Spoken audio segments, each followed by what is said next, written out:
Kan dulu bahwa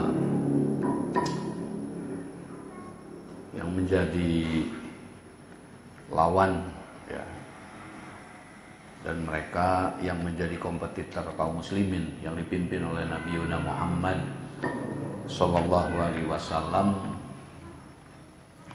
setiap dan ketika kaum muslimin akan memasuki dan menghadapi bulan Ramadan, mereka itu gentar ya, mereka itu khawatir, dan mereka tahu betul bagaimana bulan Ramadan bisa meningkatkan ya, kualitas, bisa meningkatkan kapasitas, bisa meningkatkan kecakapan ya, kemahiran, karena ujung-ujungnya ada pada 3, nyaho bisa boga. Itu yang menjadi kuncinya. Mudah dikatakan, tetapi tidak mudah untuk diwujudkan. Kalau tanpa pelatihan, ya, kalau tanpa betul-betul menuntut pengetahuan, menuntut kanyaho, menuntut ilmu, ya, kalau cuma hanya sekedar biasa-biasa saja, dan apa yang dilakukan oleh Nabi adalah membangun kebutuhan-kebutuhan yang menjadi dasar ya, kebutuhan manusianya itu sendiri ya.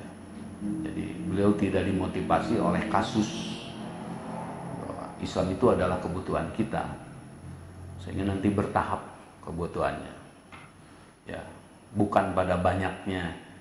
Kalau saya kasih contoh semen, kemudian ada pasir, kalau semacam bahan bangunan, kemudian ada besi, bukan itu saja. Tetapi persoalannya bagaimana bahan-bahan itu disusun, bahan-bahan itu dicampurkan menjadi wujud bangunan, menjadi wujud jembatan. Buat apa numpuk-numpuk semen? Ya, buat apa menumpuk-numpuk bahan bangunan? Toh tidak memberikan manfaat buat kita. Nah, ini lebih kepada pemahaman yang sesungguhnya bagaimana merealkan pada fakta kehidupannya ya. Ini tidak mudah ya, kalau tadi tidak dilatih, tidak dipersiapkan, maka hasilnya apa? Setelah dari tahun ke tahun kaum muslimin dinaikkan kapasitas, kecakapan, kemampuannya ya, mereka menjadi umatan wasato, mereka menjadi umat yang menjadi role model, umat yang menjadi teladan ya, umat yang mendambakan ingin seperti kaum muslimin pada waktu itu ya. Ataupun tidak, anak-anak kita hari ini kalau tidak dibina, kalau tidak dilatih, ingin menjadi seperti orang barat ya. Kenapa? Karena kalau ingin seperti jadi orang muslim pada umumnya ya tidak menarik ya gitu. Maka cara pandang ya, cara berpikir kita butuh tidak gitu. Saya ingin lihat sekuat apa corona dampaknya terhadap masyarakat, dan sekuat apa kebutuhan masyarakat untuk memenuhi kebutuhan dapurnya. Apakah corona yang kuat atau kebutuhan yang kuat ya. Kalau corona dianggap sebagai momok, sebagai wabah, sebagai hal yang menakutkan, semua orang juga akan mati ya. Tapi orang tidak takut untuk memenuhi kebutuhan. Kenapa? Karena kebutuhan itu adalah mendasar. Itu perbandingan. Nah, kebutuhan kita terhadap baik, kebutuhan kita terhadap berjamaah, kebutuhan kita terhadap kesejahteraan, kebutuhan kita terhadap kita mampu berinfak dan berzakat, kebutuhan kita mampu kita mengelola. Apakah sudah butuh atau belum? Karena secara takdir orang-orang miskin, orang-orang kecil itu diproses oleh usahanya yang tidak sejalan, oleh usahanya yang tidak seiring. Orang yang takdirnya bagus akan sesuai dengan proses dan sebabnya. Maka oleh karena itu jangan melupakan sebab, jangan melupakan proses, jangan melupakan perbuatan. Ya. Saya sering mengatakan orang yang mau melatih berjamaah, latihlah 40 kali berjamaah, coba. Kalau mau mengambil satu waktu maghrib misalkan, kalau belum bisa 2 kali, kalau belum bisa 3 kali, bahkan 5 kali, ambil satu waktu. Tahan sampai 40 kali. Kalau putus dari 40 kali, ulang lagi. Apa yang akan terjadi?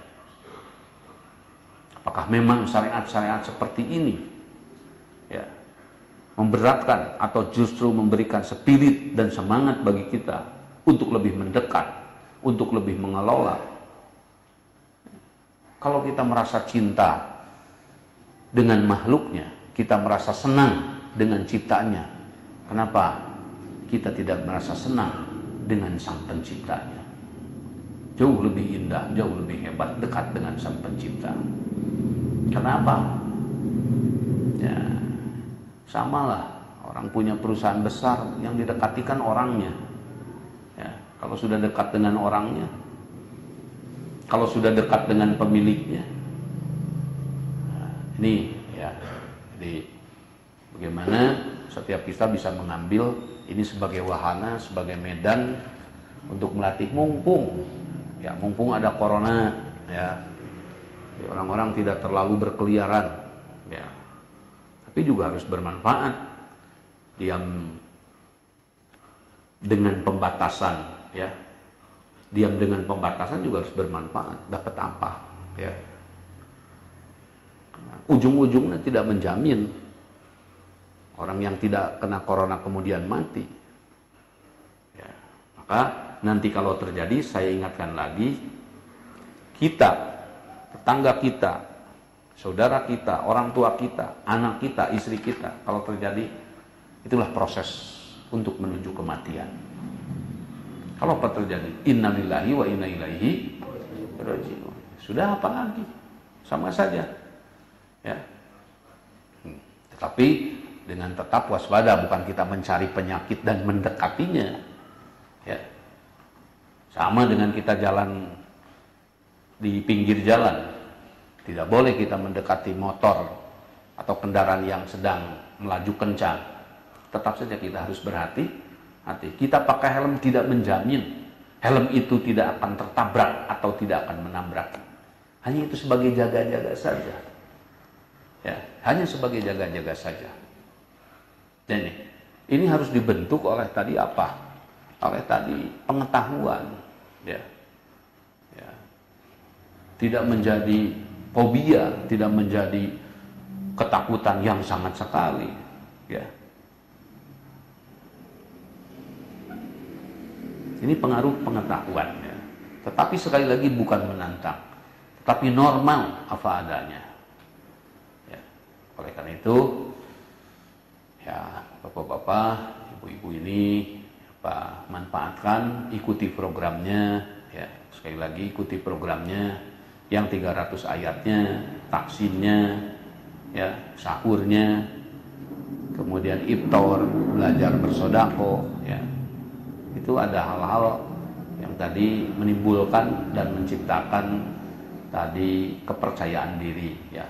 Jadi perbuatan baik akan menimbulkan kepercayaan diri yang kuat, dan sebaliknya perbuatan yang melawan, perbuatan yang sebaliknya yang buruk, maka itu akan selalu menimbulkan kekhawatiran. Mudah-mudahan kita ditolong oleh Allah untuk tidak khawatir, ya, untuk tidak khawatir. Wala tahzan, kata Allah, wala tahzan, jangan kamu merasa khawatir, ya. Tapi khawatirlah kalau kita tidak bisa berbuat baik. Ada pertanyaan tidak? Cukup? Cukup masuk tidak? Paham tidak? Saya mau tanya, sudah bisakah setelah subuh tidak tidur lagi? Angkat tangannya, angkat yang sudah bisa. Yang sudah subuh tidur lagi, masih ada? Masih? itu ya. Ya, itu harus dilatih. Bisa itu karena biasa. Jangan didalili nanti ini katanya orang yang biasa begadang malam itu cerdas-cerdas, pinter-pinter. Bukan. Kata Allah, waja'alnal laila, kami menciptakan malam, menjadikan malam itu litas kunung, untuk kalian bisa beristirahat. Waja'alan nahara nusura, dan kami ciptakan siang itu untuk beraktivitas ya, untuk beraktivitas, untuk berusaha ya. Maka berintisarlah, beraktivitaslah pada siang hari. Cepat-cepat, kalau sudah malam cepat tidur, nanti masuk ke bulan berikutnya kita sudah terbiasa ya. Mudah-mudahan Allah membantu dan menolong kita untuk menjadi punya kecakapan dan kemampuan. Mari kita lanjutkan.